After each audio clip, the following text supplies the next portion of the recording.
Eles estão falando a respeito de conversar com alguém dentro da Receita a respeito dessas informações que eles teriam recebido de algum problema ali na elaboração do documento. E segue ali. Tá certo. Aí agora o presidente após Augusto Heleno. Tá certo. É deixar bem claro que a gente nunca sabe se alguém está gravando alguma coisa, disse o presidente sem saber que estava sendo gravado. Mas será que ele não sabia mesmo? O Bolsonaro, ninguém confia nele, ele não confia em ninguém. Então, todo aliado dele está sempre gravando a conversa com ele, porque sabe que se precisar, o Jair vai entregar. Supostamente pelo Ramagem, que não estamos procurando o favorecimento de ninguém. Aí a advogada segue, não, mas que não cometa o crime, que investigue. E a outra também faz um comentário. Presidente, o próprio GSI, sério. Aí ela segue, teria atribuição para isso. O GSI, no caso, era o próprio Augusto Heleno, que também estava nessa gravação, né? Para fazer essa operação. Por quê? Porque já tem essa atribuição. Mas eu concordo que pode gerar uma fragilidade, uma exposição. Ou seja, a advogada está sugerindo numa conversa com a presença do presidente da República, do Gabinete de Segurança Institucional, de que o órgão de Estado poderia ser utilizado para fazer uma contra-investigação contra os auditores que estavam envolvidos naquele procedimento envolvendo o filho do ex-presidente e senador Flávio Bolsonaro. Gostando do vídeo? Então se inscreve no canal, ativa o sininho e se puder ajuda a gente fazendo o Pix, tá aqui na tela. Pode ser 2, 4, 10, 17 milhões, quanto você puder. Obrigada. Meu irmão, isso é tudo tão errado, né? Imagina, a advogada de quem está sendo investigado, olha só ler aqui que foi o Boulos, né? O que havia no áudio do Ramagem. A advogada do Flávio sugere com todas as letras que se use um órgão do Estado brasileiro contra os auditores que investigavam Flávio. E a única preocupação do Bolsonaro é a gente nunca sabe se alguém está gravando. E o Ramagem estava. Eu acho que o Bolsonaro sabia, né, que estava sendo gravado. Mas a questão é, olha que absurdo. A advogada, do filho do presidente, numa conversa com o presidente, com membros do Estado, o general Augusto Heleno, que estava à frente do GSI, estava presente nessa reunião, e ela falando para usar o GSI para perseguir, né, de certa forma, os auditores que estavam investigando a rachadinha do Flávio Bolsonaro. A galera honesta, né? A galera de bem. Então, as provas do crime. Chico Alves e Juliana Dalpiva e CL Notícias. Que Jair Bolsonaro e alguns de seus auxiliares colocaram a presidência da República a serviço da prática de crimes.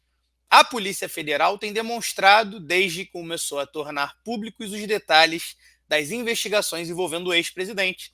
Mas o áudio que o ministro Alexandre de Moraes tornou público nessa segunda-feira, ontem, dia 15, meu aniversário, afinal, é a prova final de que o principal político do Brasil usou seu cargo para pressionar ilegalmente subordinados e órgãos sob seu comando a proteger o filho Flávio, acusado de ter praticado rachadinha, peculato. Era esse o objetivo da reunião feita no Palácio do Planalto no dia 25 de agosto de 2020, que teve a participação do ex-diretor-geral da ABIN, Alexandre Ramagem, duas advogadas de Flávio Bolsonaro e o ministro do Gabinete de Segurança Institucional, Augusto Heleno. A quem interessa para a gente resolver esse assunto? Pergunta ao então presidente, tentando lembrar de quem poderia ajudar a blindar o filho. Eu falo com o Canuto para saber do Serpro, diz Bolsonaro, provavelmente se referindo a Gustavo Canuto, que foi presidente da empresa de tecnologia e informações da Previdência Social, Dataprev. Sem problema nenhum conversar com ele. O Ramagem reforça. Fala com o Canuto para saber do Serpro. Fala com o Canuto para saber do Serpro, tá? A grande ironia é que a conversa pornográfica foi gravada pelo próprio Ramagem, por motivos que a Polícia Federal ainda não identificou.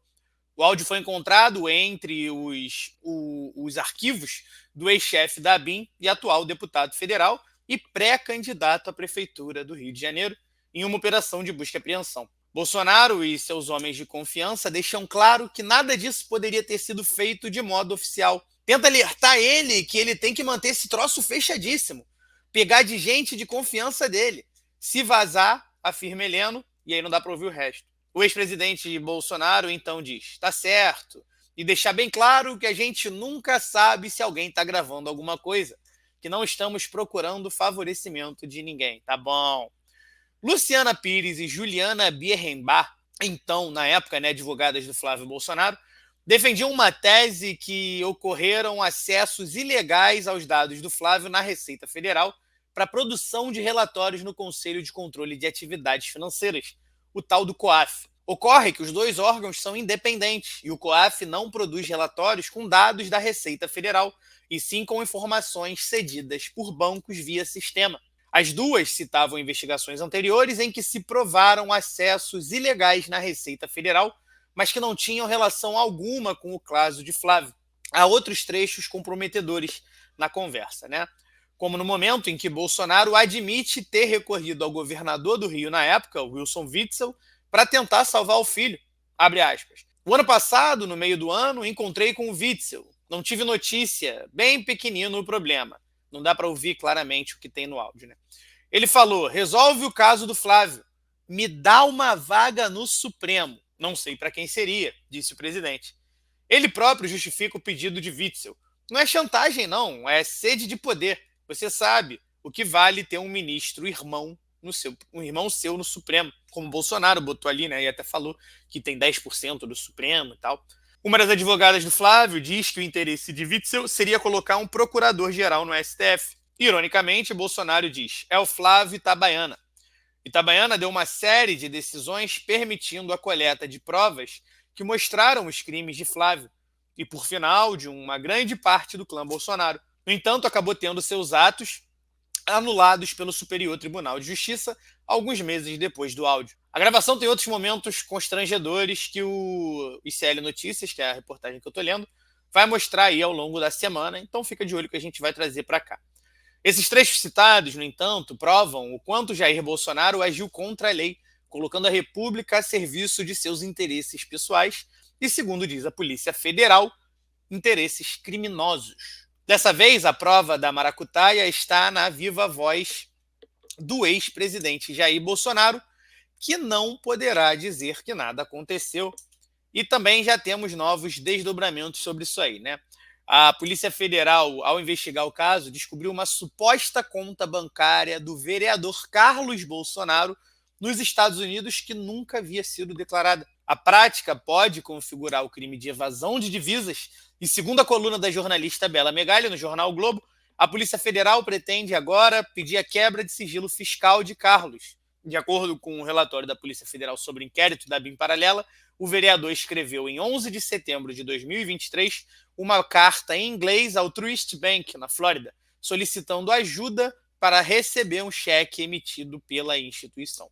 Destaca-se por oportuno, em razão da pertinência temporal das ações realizadas no mês de dezembro de 2022, em especial o fato de o então presidente da República, Jair Bolsonaro, estar nos Estados Unidos, o senhor Carlos Bolsonaro, em 11 de dezembro de 2023, redigiu carta endereçada ao Truist Bank, na Flórida, Estados Unidos da América, informando que estava tendo dificuldades para receber o cheque emitido pelo banco. Nessa carta, o investigado solicita que o cheque seja encaminhado para o determinado endereço em Washington, diz trecho do relatório da Polícia Federal. Mano, imagina o que a gente pode descobrir com o sigilo bancário do Carlos Bolsonaro sendo revogado.